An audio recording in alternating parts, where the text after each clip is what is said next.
അഹങ്കാരങ്ങളും വെല്ലുവിളികളുമാകാം. പക്ഷെ അത് നേരെ ലോകരക്ഷിതാവായ പടച്ച റബ്ബിനോട് ആണ് എങ്കിൽ അതൊരു തീക്കളി തന്നെ ആയിരിക്കും. അങ്ങനെ അള്ളാഹിനോട് വെല്ലുവിളിച്ച ഒരു മനുഷ്യന്റെ ചരിത്രം എങ്ങനെയാണെന്ന് നമുക്കൊന്ന് നോക്കാം. عبيدك من شتات في شتات أتاك وأنت تخبر. ആദ്യ സമൂഹം, അതായത് ഹൂദ് നബി അലൈഹി സ്വലാത്തു വസ്സലാം ഉണ്ടായിരുന്ന കാലഘട്ടം, ഏറ്റവും വലിയ പ്രത്യേകത എന്നത് അവിടെയുള്ള ഓരോ വ്യക്തികൾക്കും വളരെയധികം ഉയരവും മാത്രമല്ല വളരെയധികം ആരോഗ്യവും ഉണ്ടായിരുന്നു. അവിടെ ഉണ്ടായിരുന്ന ഒരു രാജാവായിരുന്നു. ആ രാജാവിന് 2 മക്കളാണ്, അതായത് ഷദീദും ഷദ്ദാദ് എന്ന് പറയുന്നത്. ആ രാജാവ് മരിക്കുന്നതോടുകൂടി ഷദീദ് ഭരണത്തിലേക്ക് കയറുകയാണ്. ഷദീദ് ഭരണത്തിൽ വന്നതിന് ശേഷം അദ്ദേഹത്തിന്റെ കഴിവുകൾ കൊണ്ട് തന്നെ ഒരുപാട് ഗോത്രങ്ങളെ കീഴടക്കുകയും ഒരുപാട് കാര്യങ്ങൾ രാജ്യത്തിന് വേണ്ടി ചെയ്തു കൊടുക്കുകയും ചെയ്തിരുന്നു. ഒടുവിൽ ഷദീദും മരണപ്പെടുകയാണ്. ഷദീദിന്റെ ഭരണത്തിന് ശേഷം ആ ഒരു ഭരണാധികാരിയായിട്ട് കയറി വരുന്നത് ഷദ്ദാദാണ്.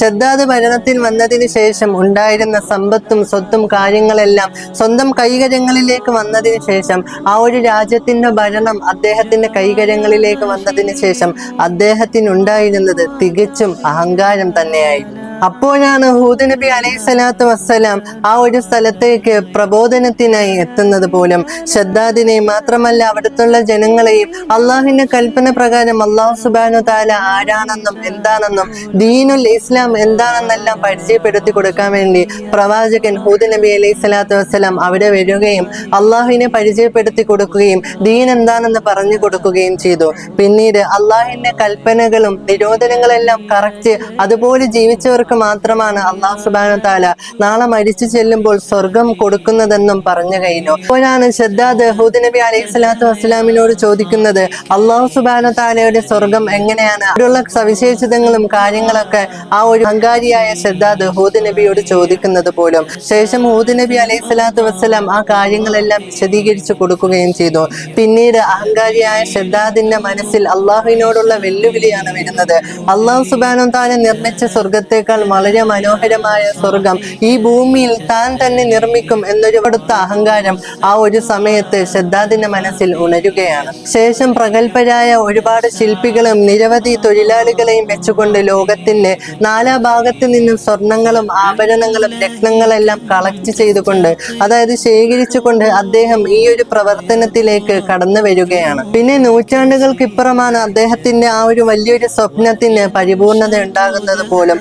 അതായത് സ്വർണങ്ങളും ആഭരണങ്ങളും കൊണ്ട് നിർമ്മിച്ച കൂറ്റൻ കൊട്ടാരങ്ങളും അതുപോലെ തന്നെ രത്നങ്ങൾ പതിപ്പിച്ച മതിലുകളും മുത്തുകൾ വിതറിയ വഴികളും മാത്രമല്ല തറയിലൂടെ അടിയിലൂടെ ഒഴുകുന്ന കൃത്രിമ പുഴകളും അദ്ദേഹം നിർമ്മിച്ചിരുന്നു ആ ഒരു സ്വർഗത്തിൽ. ഇതിനെല്ലാം ശേഷമാണ് ഷദ്ദാദും അദ്ദേഹത്തിന്റെ ആ ഒരു സൈന്യം, ഒരു കൂറ്റൻ സൈന്യവുമായിട്ട് അദ്ദേഹം ആ ഒരു സ്വർഗത്തിലേക്ക് കടന്നു വരുന്നത് പോലും.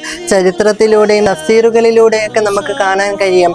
അദ്ദേഹം ആ ഒരു വാതിൽ തുറക്കുമ്പോഴോ അദ്ദേഹത്തിന്റെ ആദ്യത്തെ കാലെടുത്ത് അകത്ത് വെക്കുമ്പോഴോ ആണ് അല്ലാഹു സുബ്ഹാനഹു തആലയുടെ അദാബ് അവിടെ വന്ന് ഭവിക്കുന്നത് പോലും. ആകാശത്തിൽ നിന്ന് വളരെ ഭീകരമായ ഭയപ്പെടുത്തുന്ന ഒരു ശബ്ദം കേൾക്കുകയും മാത്രമല്ല കൊടുങ്കാറ്റ് അടിച്ചു വീശുകയും ചെയ്യുന്നുണ്ട്. അതിലൂടെ തന്നെ ഷദ്ദാദും അദ്ദേഹത്തിന്റെ ഒരു കൂറ്റൻ സൈന്യവും അതിലൂടെ തന്നെ നശിക്കുകയാണ്. പിന്നീട് ചരിത്രത്തിലൂടെയും മാത്രമല്ല തഫ്സീറുകളിലൂടെയൊക്കെ നമുക്ക് കാണാൻ കഴിയും. പിന്നീട് അല്ലാഹു സുബ്ഹാനഹു തആല ആ ഒരു സ്വർഗം എന്ന് പറയുന്ന ആ ഒരു സ്വർഗത്തിന്റെ പേര് ഇറം എന്നായിരുന്നു. ഇറം എന്ന് പറയപ്പെടുന്ന ആ ഒരു സ്വർഗത്തെ അല്ലാഹു സുബ്ഹാനഹു തആല ഭൂമിയുടെ അടിയിലേക്ക് താക്കുകയാണ് ചെയ്യുന്നത് പോലും. ചില തഫ്സീറിലും ചരിത്രങ്ങളിലും പറയുന്നത് ആ ഒരു കൊടുങ്കാറ്റിലൂടെ അതിൽ നിന്നുണ്ടായ പൊടി കൊണ്ട് ആ ഒരു സ്വർഗത്തെ തന്നെ അല്ലാഹു സുബ്ഹാനഹു തആല മറച്ചു കളഞ്ഞു എന്നാണ്. എന്തായാലും ഇതിലൂടെ തന്നെ ഒരുപാട് വലിയൊരു പാഠം നമുക്ക് മനസ്സിലാക്കേണ്ടതായിട്ടുണ്ട്. ഏതൊരുവൻ തനിക്ക് കിട്ടിയ സമ്പത്ത്, തനിക്ക് കിട്ടിയ ആദരവ്, ബഹുമാനം, ഭരണം ഇതെല്ലാം കൊണ്ട് അഹങ്കാരം പുലർത്തുന്നുണ്ടെങ്കിൽ ഒരിക്കലും അഹങ്കാരമുള്ള ഒരു മനുഷ്യനും ഈ ലോകത്ത് വിജയിക്കുകയില്ല. അങ്ങനെയുള്ളവർക്ക് അള്ളാഹിന്റെ ശിക്ഷ, അള്ളാഹിന്റെ വലിയൊരു അദാബ് അവന്റെ മേൽ വന്ന് ഭവിക്കും എന്നൊരു വലിയൊരു പാഠം ഇതിലൂടെ നമുക്ക് മനസ്സിലാകുന്നുണ്ട്. ഈ ഒരു കാര്യത്തെ കുറിച്ച് തന്നെ പരിശുദ്ധമായ ഖുർആൻ നമ്മോട് പറയുന്നുണ്ട്, അലം തറ കൈഫ ഫഅല റബ്ബുക ബിആദ്, ആദ് സമൂഹത്തെ കൊണ്ട് നിന്റെ രക്ഷിതാവ് എന്ത് ചെയ്തു എന്ന് നീ കണ്ടില്ലേ. ഇറമദാത്തിൽ ഇമാദ്, അതായത് തൂണുകളുടെ ഉടമകളായ ഇറം ഗോത്രത്തെ കൊണ്ട്. ഒരു വലിയ ചരിത്രത്തിലൂടെ നമുക്ക് ഏവർക്കും ഇതിലൂടെ വലിയൊരു പാഠം പഠിക്കാനായിട്ടുണ്ട്. അല്ലാഹു സുബ്ഹാനഹു തആല ഈ ഒരു കാര്യങ്ങളൊക്കെ മനസ്സിലാക്കാനും അതുപോലെ ജീവിതത്തിൽ പ്രാവർത്തികമാക്കാനുള്ള തൗഫീഖ് നമുക്ക് ഏവർക്കും നൽകി അനുഗ്രഹിക്കട്ടെ. تحية